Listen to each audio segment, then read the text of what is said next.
live from Bogus Stadium. We are talking about District 31 5A, 9 teams, no waiting. Boy, oh boy, Eladio Jaimez joins us from RGVsports.com and the Valley Morning Star. Eladio, talk about this district. This thing is incredible. 7 teams were in the playoffs last year. Who have you got being the be-all, end-all? Who's going to be the big daddy after this year goes through in that district? It's taken us about an hour and a half to talk about 40 teams. It could take us 2 hours just to talk about this district. Like, who do I have winning it all? I got San Benito just right off the bat. San Benito's got a lot of experience, a lot of talent coming back this year, and they did have that issue yesterday with the scrimmage. Coach Gant didn't get all the reps he wanted. They had issues with the lights in La Jolla, but aside from that, I know he's not too happy about it. He wants to see what he's got coming into the season, but he's got experience. I mean, he'll coach them up. They got Los Fresnos and Harlingen in non-district. Then they go through that meat grinder of a district, and I think they might not go undefeated. You know, they might lose a game here or there, but so will they. But it's just such a tough district. I was talking to Joe before we went on, and I mean, we're leaving good teams out when you're picking the 4 playoff teams. You're leaving some really good teams out of the mix, but I got San Benito winning it all. Yeah, Bruce Bush, the head coach at PSJ North, just told me the other day he thinks that the winner of this district could have as many as 2 losses on their resume in district by the time it's done. Joe, who have you got winning this district? Well, I've got PSJA North winning this district for the simple fact that I saw them play last night against a very good Los Fresnos team, and they made it look easy. Their offense was clicking. Their defense shut down Los Fresnos. Now, again, I had San Benito prior to that, and if you would ask me last night before I went, I'd have said San Benito all the way. But now I'm looking at PSJA North saying they're good. But like Eladio said, we were going down the line. Well, they're good, and they're good. So you're going to leave them off? You're going to leave them off? It doesn't matter. You can pick 4 teams, put them in there. I think you're safe in saying that they could make the playoffs. All right, well, I've been known for my dark horses before. I'm going to go with, I don't think they should be a dark horse. I think the out-and-out winner of District 31 5A should be PSJA Memorial.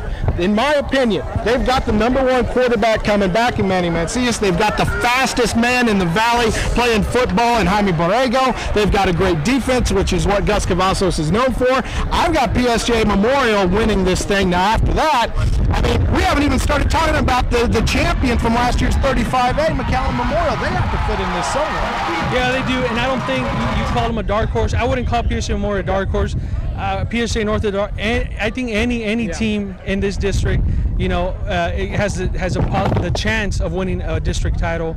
I like PSJ Memorial too. You know, I really like PSJ Memorial. They have a lot of experience coming back. They had a young team last year. They dealt with a lot of injuries. They had like a Band-Aid team, and Gus Cavazos did a really good job of putting it together as the season wound down last year, and they got into the playoffs. And with those guys coming back, with that experience coming back, and with what he's done there the last few years with his coaching staff, I wouldn't be surprised if they did compete with San Benito for a district title. But we got to pick one, and like I said, I picked San Benito. But PSJ Memorial, PSJ North, the McCann Memorials, I saw Memorial yesterday against South, and it was the first game that they played in 4 years without Matthew Kaufman, and the offense was just as effective as it's ever been. And South is a much improved team, but McCann Memorial looked pretty solid too. So like I said, we're going to leave some very good teams out of the playoff run in that district, and PSJ Memorial, PSJ North, San Benito, all very good teams. Well, a politician would love to make the run through this district, because anytime he could walk in and say, hey, you guys are going to be the best, and he may not be off course, and he would get votes.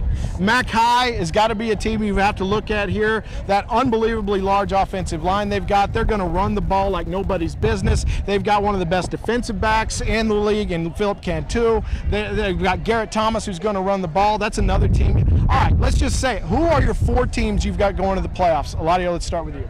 All right, obviously San Benito, #1. Yeah, I got San Benito winning. PSJ Memorial coming in at #2. At #3, McAllen Memorial. And at #4, I got Weslaco. And PSJ North at 5. I mean, we said 4, but PSJ North will get in there maybe. All right, who you got? Who are your 4? PSJA North, again, I'm convinced after last night. San Benito was 2nd. I've got Weslaco. Nobody even talked about Weslaco in this district. They're going to be good. And then I've got Memorial also being in the playoffs. But just because they're not there doesn't mean there's not good teams coming. All right, we have to get out of here right now. I'm going to tell you, it's PSJ Memorial, McAllen Memorial, it is McAllen, and it is PSJ North for me. Those are my 4. What a great district that's going to be. We're coming right back to finish it up right here on Countdown to Kickoff, live from Bogus Stadium in Harlingen. Thanks to Eladio Jaimez from RGVsports.com and the Valley Morning Star. We'll be right back. Oh, yeah.